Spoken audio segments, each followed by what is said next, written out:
Hello மக்கள் எல்லாரும் எப்படி இருக்கீங்க? மழை விட்டும் தூவானம் விடலைன்னு சொல்லுவாங்களே, அது மாதிரி தான் இப்போ தமிழ்நாட்டில் டெட் எக்ஸாம் எழுதிட்டு ரிசல்ட்டுக்காக காத்துட்டு இருக்கிற நம்ம டீச்சர்ஸோட நிலைமையாக இருக்குது.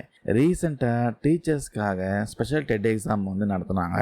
பேப்பர் 1 பேப்பர் 2ன்ட்டு 2 எக்ஸாம் பார்த்தீங்கன்னா வெற்றிகரமாக நடத்தி முடிச்சிருக்காங்க. ஆனால் எக்ஸாம் எழுதின நிறைய ஆசிரியர் மத்தியில் இந்த எக்ஸாம் பார்த்தீங்கன்னா அதிருப்தி ரொம்ப பெருசாக நிலவிட்டிருக்கு. அப்படி என்னதான் நடந்துச்சு? எவ்வளோ வருஷமாக வேலை பார்த்த டீச்சர்ஸ்க்கு இந்த எக்ஸாம் நிஜமாகவே தேவையா? கவர்மெண்ட் கிட்ட அவங்க எதிர்பார்க்குற முக்கியமான விஷயம் என்ன? எல்லாமே டீட்டெயிலாக இந்த வீடியோவில் பார்க்கலாம். டீச்சர்ஸ் ஏன் இவ்வளோ அதிருப்தியாக இருக்காங்கன்னா, இந்த 2 தாள்லையும் கேட்கப்பட்ட கேள்விகள் ரொம்ப ரொம்ப ரொம்ப கஷ்டமான கேள்வியாக இருந்துச்சாம். அவங்களுடைய முதல் குற்றச்சாட்டு என்னன்னா, குறிப்பாக இது வரைக்கும் நடந்த டெட் எக்ஸாமை விட இந்த முறை தான் பார்த்தீங்கன்னா ரொம்பவே கஷ்டமாக இருந்துச்சான்.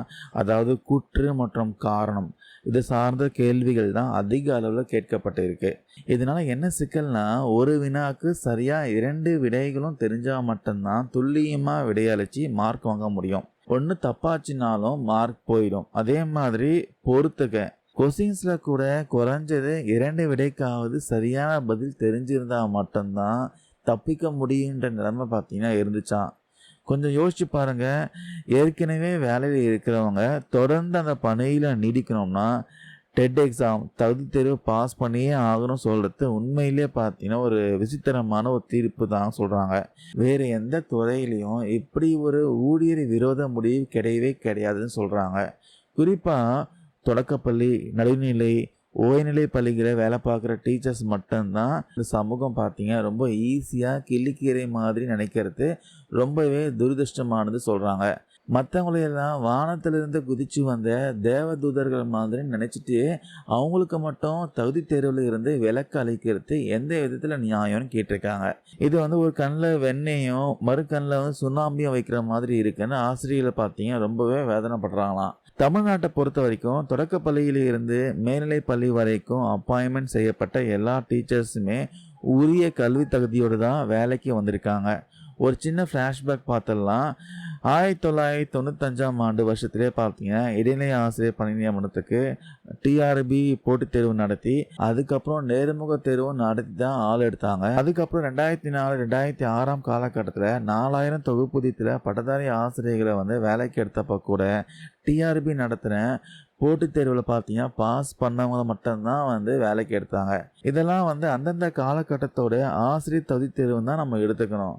அதுக்கப்புறம் 2012 இருந்து தான் பார்த்தீங்கன்னா இடைநிலை பட்டதாரி ஆசிரியர்களுக்கு ஒரே தகுதி தேர்வு நடத்தும் முறை நடைமுறைக்கு வந்துச்சு. இதில் இடைநிலை ஆசிரியர்களுக்கு மட்டும் விதிவிலக்கா பணி நியமன போட்டித் தேர்வு நடத்தப்படணும்ட்டு ஒரு அறிவிப்பு வந்துச்சு. ஆனால் பல எதிர்ப்புகள் காரணமாக அது கைவிட்டாங்க. 1995, 2002, 2012ன்ட்டு எந்த வருஷமாக இருந்தாலும் எக்ஸாம் பேர் வேணும்னா போட்டித் தேர்வு தகுதி தேர்வுன்னு வேறு வேறையாக இருக்கலாம். ஆனால் நோக்கம் பார்த்தீங்கன்னா ஒன்று தான். இன்னைக்கு சட்டத்தில் இருக்கிற ஓட்டைகள் பயன்படுத்தி குறுக்கு வழியில் முதல் ஆளாக முன்னாடி போகணும்னு நினைக்கிற குறுக்கு புத்தி யாருக்கும் நல்லதில்லைன்னு சொல்கிறாங்க. குறிப்பாக 50 வயசு கடந்த நல்ல ஆசிரியர்கள் பலருக்கும் வேலையில் தொடரவும் ப்ரமோஷன் வாங்கவும் அந்த டெட் எக்ஸாம் கட்டாயம் சொன்னது பெரிய மன உளைச்சலை கொடுத்துருக்கான். தங்களோட பணி அனுபவத்தை விட குறைவான வயசுடைய சக ஆசிரியர்கள் முன்னாடி ஏலத்தனத்துக்கு ஆளாகி விடுவோமா என்ற பதற்றம் மனிதத்தன்மையற்றதுன்னு சொல்கிறாங்க. இது போக அவங்களுக்கு பல உடல் உபாதைகளும் இருக்கு. இது எல்லாத்தையும் தாண்டி எக்ஸாம் எழுத வந்தால் கடந்த நவம்பர் 2025 நடந்த பொதுவான டெட் எக்ஸாமை விட ரீசெண்டாக ஜூலை 2026 நடந்த இந்த சிறப்பு தேர்வு பார்த்தீங்கன்னா பல மடங்கு கடினமாக இருந்துச்சுன்னு ஆசிரியர்கள் சொல்கிறாங்க. எக்ஸாம் ரொம்ப ஈஸியாக இருக்கணும்ட்டு அவசியம் இல்லை, ஆனால் இவ்வளோ கஷ்டமாக இருக்கணுமான்னு கேட்குறாங்க. சனிக்கிழமை ஞாயிற்றுக்கிழமை நடந்த இந்த எக்ஸாமுக்கு முதல் நாள் வரைக்கும் ஸ்கூலில் வேலை பார்த்துட்டு எந்த சலுகையும் இல்லாமல் நேரடியாக பரீட்சை எழுதின நிரந்தர தற்காலிக தனியார் பள்ளி ஆசிரியர்கள் நிறைய பேர் இருக்காங்க. இவங்களுக்கு ஒரு மாதத்துக்கு மாலை நேரத்தில் வெறும் 1.5 மணி நேரம் மட்டும்தான் பார்த்தீங்கன்னா சிறப்பு வகுப்புகள் நடத்துகிறாங்க. இதையெல்லாம் கருத்தில் கொண்டு மற்ற மாநிலங்களில் இருக்கிற நடைமுறை மாதிரி தமிழ்நாட்டிலும் சிறப்பு ஆசிரியர் தகுதி தேர்வுக்கான பாஸ் மார்க்கை குறைக்கணும்னு கோரிக்கை வச்சுருக்காங்க.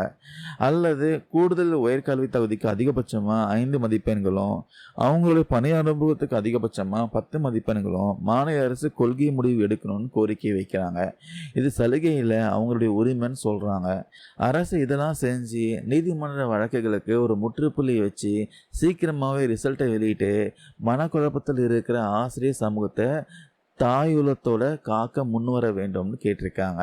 ஸோ மக்களே, இதை பற்றி நீங்கள் என்ன நினைக்கிறீங்க? பல வருஷமாக வேலை பார்க்குற டீச்சர்ஸ்க்கு இந்த தகுதி தேர்வு கட்டாயப்படுத்துவது சரியா? அவங்களுக்கு மார்க் சலுகை கொடுக்கணுமா, இல்லை வேறு ஏதாவது சலுகை கொடுக்கலாமா? உங்களுடைய கருத்துக்களை மறக்காமல் கீழே கமெண்ட்ஸில் பதிவு பண்ணுங்கள். இந்த வீடியோவில் ஷேர் பண்ண தகவல் யூஸ்ஃபுல்லாக இருக்கும் நம்புகிறேன். தேங்க்யூ நண்பர் அண்ட் பீஸ்.